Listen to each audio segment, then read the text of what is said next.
Hello साथियों, RBI latest कुछ ना कुछ नए डेवलपमेंट लेके आ रहा है। आज मैंने जो वीडियो बनाया है उसका पर्पज है बैंकिंग ओम्बड्समैन स्कीम में उसने क्या चेंजेस किए हैं, बहुत ही इंपॉर्टेंट है। और आपको ये समझना चाहिए कि बैंकिंग ओम्बड्समैन बैंकिंग में 3 तरह के होते हैं, या आप ऐसे कह लीजिए कि एक तो प्योर बैंकिंग सर्विसेज से रिलेटेड होता है, दूसरा आपका होता है एनबीएफसी से रिलेटेड, और तीसरा होता है डिजिटल बैंकिंग से रिलेटेड।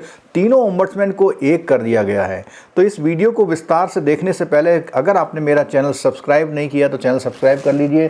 वीडियो अच्छा लगे तो लाइक कीजिएगा और बेल आइकन जरूर दबाइएगा लेटेस्ट नोटिफिकेशन के लिए। अपने दोस्तों को जरूर शेयर कीजिएगा। ये जो टॉपिक है ये आपका आने वाले जितने भी कॉम्पिटिटिव एग्जाम्स हैं, अगर आप एक जनरल आदमी हैं और आपको बैंकों से कोई शिकायत होती है, बैंक में कंप्लेंट कैसे करते हैं, तो बैंकिंग ओम्बड्समैन की स्कीम के बारे में चलते हैं, जानते हैं पूरा वीडियो सर्कुलर के अकॉर्डिंग वो क्या कहता है।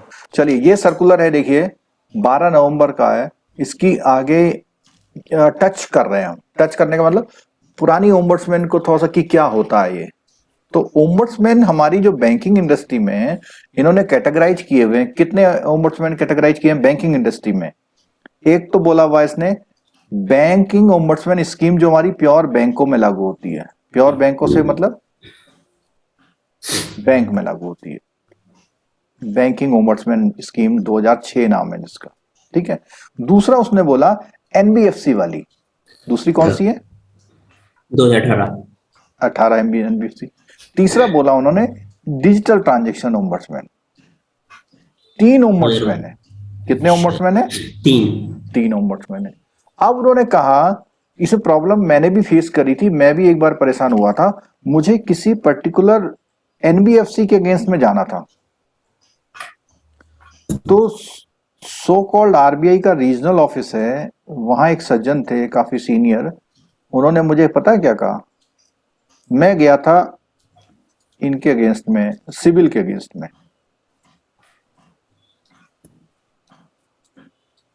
तो उन्होंने कहा था कि सिविल जो है ओम्बड्समैन में नहीं आता, ठीक है। ये जो प्रॉब्लम थी उस दिन की, उस स्टेटमेंट की, उसका सॉल्यूशन ये आया है कि आपको सोचना ही नहीं है कि आता है या नहीं आता है।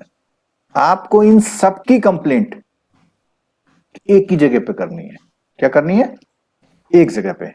और उसको बोल दिया गया है इंटीग्रेटेड ओम्बड्समैन स्कीम, ठीक है। ये स्टार्ट हो गई। और ये जो स्कीम स्टार्ट हुई है, इसमें इन्होंने कहा है कि आपको कोई भी, और इसमें इंक्लूडिंग एक और चीज है, primary non schedule primary cooperative banks को भी, जिनका अपना डिपॉजिट कितना हो, 50 करोड़ एंड अबव हो, उनको भी बैंकिंग भाषा में शामिल कर लिया। पहले इनके अगेंस्ट में आप कोऑपरेटिव बैंक के अगेंस्ट में ओम्बड्समैन नहीं जा सकते थे, अब आप जा सकते हैं, ठीक है। और इन्होंने चंडीगढ़ में एक सेंट्रल खोला है। यह है has been set up in Chandigarh for receipt and initial processing of physical and email complaint in any language. आप इनसे रिलेटेड कोई भी लैंग्वेज में फिजिकल या ईमेल आप कंप्लेंट करेंगे, ये अपने आप उस कंप्लेंट को रेस्पेक्टिव ओम्बड्समैन में डाइवर्ट करेंगे। और पहले एक प्रॉब्लम और होती थी कि बैंकिंग ओम्बड्समैन में आप शिकायत कर रहे हैं तो हर जगह का ओम्बड्समैन अलग है, यानी भोपाल का अलग है और देहरादून का अलग है, दिल्ली का अलग है। तो आपको सिर्फ यहां भेजना है। वो लोग अपने आप ही क्या करेंगे, उसको डाइवर्ट कर देंगे, ठीक है। एक चीज और यहां पर इसने बोला हुआ है, पहले जो डिफिशियंसी इन सर्विस था उसकी एक लिस्ट होती थी। अगर आपने जेआईबी सीआईबी की बुक में बैंकिंग ओम्बड्समैन वाला चैप्टर पढ़ा है तो उसमें बहुत सारी लिस्ट है कि किस किस के अगेंस्ट में हम बैंकिंग ओम्बड्समैन में जा सकते हैं। तो अब उन्होंने कहा कि आप सिंपल भेज दीजिए। वो अपने आप, पहले वो रिजेक्ट कर देते थे कि not covered under the ground listed in the scheme कर देते थे, लेकिन अब आप डिफिशियंसी इन सर्विस के लिए बस लिख के भेज दीजिए। वो डिसाइड करेंगे कि क्या ये उसमें आता है या नहीं आता है, ठीक है। आपको कैटेगराइज नहीं करना पड़ेगा, पहले कैटेगराइज करना पड़ता था, ठीक। अच्छा, एक चीज और है कि इसके लिए वो जो नॉर्मल रूल था 30 डे वाला, ये इनका पूरा कंप्लेंट्स का पूरा रिसीट एंड प्रोसेसिंग सेंटर इन्होंने खोला हुआ है सेंट्रलाइज में, चंडीगढ़ में। इसका ये पूरा एड्रेस दिया हुआ है, इनकी जो वेबसाइट दी हुई है, कहाँ आप कंप्लेन कर सकते हैं और कहाँ पर ईमेल कर सकते हैं, ये पूरा इन्होंने दे दिया है। ठीक है, और इसमें regulated entity will not have the right to appeal in case of where award is issued by the ombudsman against if not furnishing satisfactory and timely information। इसका मतलब ये है कि अगर आपने आरबीआई उसको ओम्बड्समैन को टाइम से अपनी सेटिस्फैक्ट्री और टाइमली इंफॉर्मेशन और डॉक्यूमेंट सबमिट नहीं किए और ओम्बड्समैन में आपके अगेंस्ट क्या दे दिया, अवार्ड। अवार्ड का मतलब जजमेंट। तो उसके अगेंस्ट में आप कहां नहीं जा सकते, अपील में। अगर आपने अपनी चीजों को बोला ही नहीं तो अपील में नहीं जा सकते। अपनी चीज को बोलोगे तो ही आपको राइट होगा कहां जाने का, अपील पे जाने का। ठीक है, और एक 30 डे वाला क्लॉज होता था, आपको पता है इसमें? Yes sir. हाँ हाँ, वो जो 30 डे वाला क्लॉज है वो एग्जिस्ट करता है।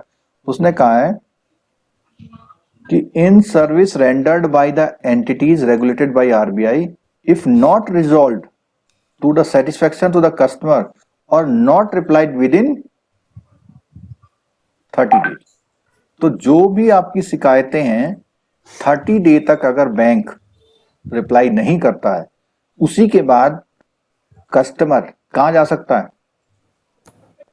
ओम्बड्समैन में। ठीक है, तो इस सर्कुलर का जिस्ट क्या निकला?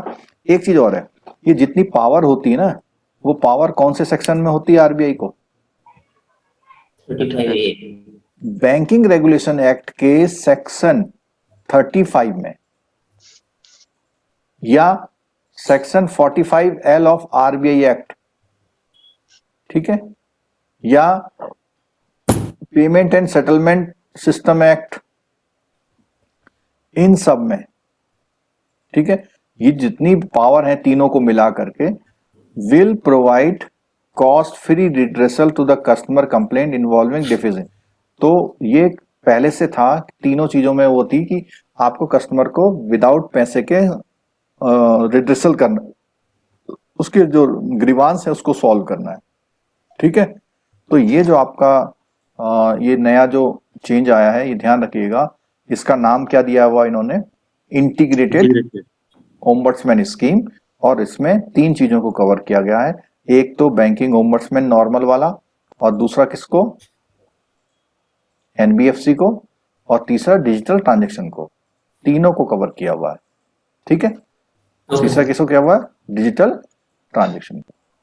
वो होते हैं ना आजकल पेटीएम वगैरह के जो फ्रॉड हो जाते हैं, आपने सूचना दी, उन्होंने सुना नहीं, आपकी एप्लीकेशन नहीं दी, इस तरह से। ठीक, तो ये एक स्कीम, एक इंपॉर्टेंट सर्कुलर था, और इसके आने से बैंकिंग ओम्बड्समैन यानी जो कस्टमरों के लिए काफी एक अच्छा आगे एक फील्ड क्रिएट हुआ, जिसमें उनकी एक ऐसा एरिया है जहां पे अपनी शिकायत करके कर सकते।